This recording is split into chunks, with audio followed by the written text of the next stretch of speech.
Oi, boa noite. Que a graça e a paz do Senhor Jesus esteja com todos os amigos e irmãos em Cristo. Passando aqui para gravar mais um Reflita e Compartilhe. Hoje, 23 de julho de 2025. O nosso tema de hoje é ímpios versus justos. Baseado em Salmos, capítulo 1, versículo 1 ao 6, que diz assim: Bem-aventurado o homem que não anda segundo o conselho dos ímpios, nem se detém no caminho dos pecadores, nem se assenta na roda dos escarnecedores. Antes tem o seu prazer na lei do Senhor, e na sua lei medita de dia e de noite. Pois será como a árvore plantada junto a ribeiros de águas, a qual dá o seu fruto no seu tempo. As suas folhas não cairão, e tudo quanto fizer prosperará.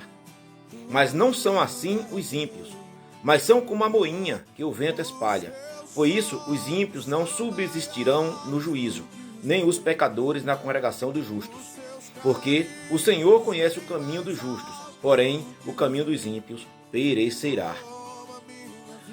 É muito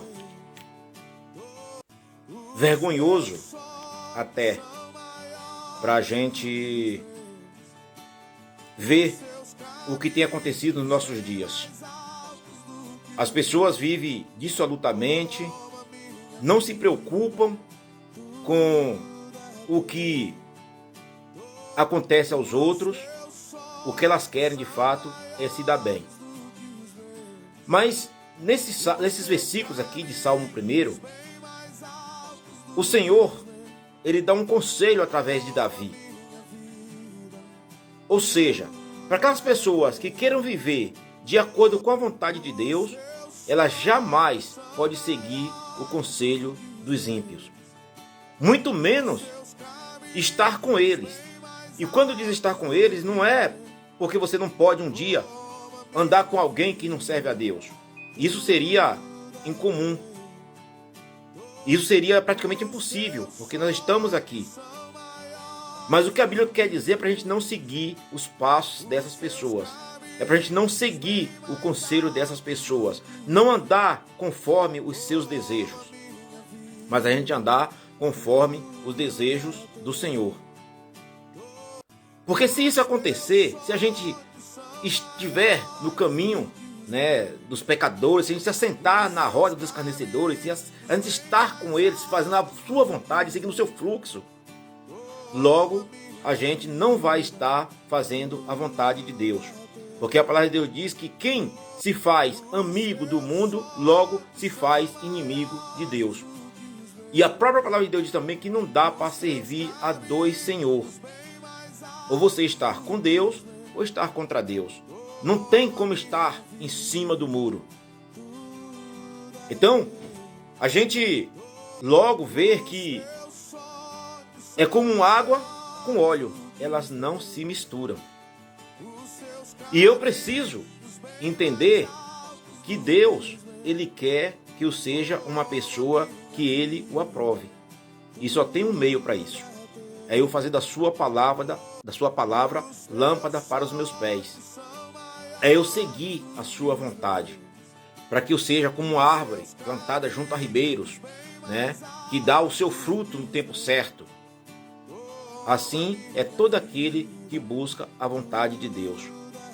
Nós vamos ter problemas? Vamos. Vamos ter tribulações? Vamos. Mas a palavra de Deus diz que tudo quanto fizermos prosperará. E eu creio nessa palavra porque ela é eficaz, ela é verídica. Ou seja, para nós, cristãos, a gente precisa entender uma coisa. Que aqui a gente pode ter problemas, mas o nosso pensamento aqui deve estar na vida eterna. Então, a palavra de Deus diz que os ímpios, olha o que diz o que acontece com os ímpios. Os ímpios são como a moinha que o vento espalha. No Salmo 73, o salmista Asaf, ele diz que chegou até inveja dos ímpios. Por quê? Porque os ímpios prosperavam, enquanto aquele que trabalhava honestamente, vivia justamente, por muitas vezes tinha problemas, por muitas vezes tinha tribulações, enquanto os ímpios, eles nadavam de braçada. Mas ele disse que ele entendeu, né, que o fim dos ímpios é logo ali. Ou seja, eles não vão muito longe com a sua impiedade. E o Senhor nos prometeu que a todos quanto fizer a sua vontade, um dia verá a sua face. Mas os ímpios prosperará. O lugar dos ímpios é na chama de fogo que arde com fogo, é no lago de fogo que arde com fogo e enxofre. Então, vale a pena servir a esse Deus, vale a pena fazer a sua vontade, vale a pena observar a sua lei e viver justamente através do sacrifício de Jesus na cruz do Calvário. Que o Senhor nos dê uma noite abençoada, que o Senhor nos guarde. Olha o que diz o Provérbios, capítulo 14, versículo 11 e 12. A casa dos ímpios se desfará, mas a tenda dos retos florescerá. Há um caminho que ao homem parece direito, mas o fim deles são o caminho da morte. Ou seja, então esse é o fim de todo ímpio. Então que nós possamos fazer a vontade de Deus, que tenhamos uma noite abençoada em nome de Jesus. Fiquem todos com Deus.